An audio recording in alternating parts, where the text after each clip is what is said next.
Hello, welcome to TV. అమరావతిలో రాజధాని పనుల పునఃప్రారంభం.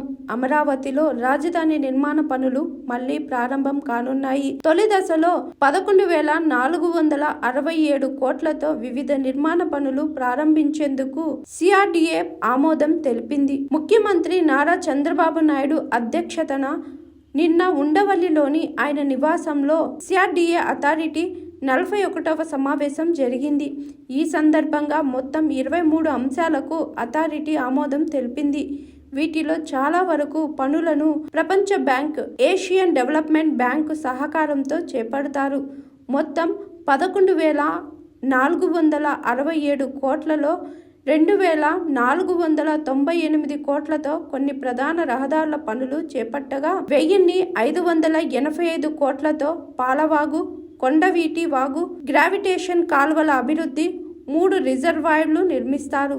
అలాగే 3,525 కోట్లతో అఖిల భారత సర్వీసుల అధికారులు, గెజిటెడ్, నాన్ గెజిటెడ్ అధికారులు 4వ తరగతి ఉద్యోగాల నివాస భవన నిర్మాణాలను పూర్తి చేస్తారు.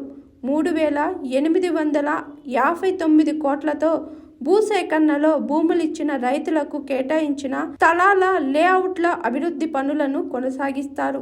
అలాగే 2019కి ముందున్న టెండర్లను రద్దు చేసి కొత్త ఎస్ఎస్ఆర్ ధరల ప్రకారం ఈ పనులకు మళ్లీ టెండర్లు పిలుస్తారు.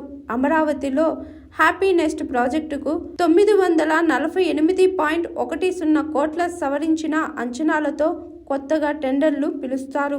ప్రాజెక్ట్ ఆలస్యం కావడం వల్ల సిఆర్డీఏ నష్టపోయే 270.71 కోట్లను ప్రభుత్వం చెల్లిస్తుంది. Hi, this is Swathi.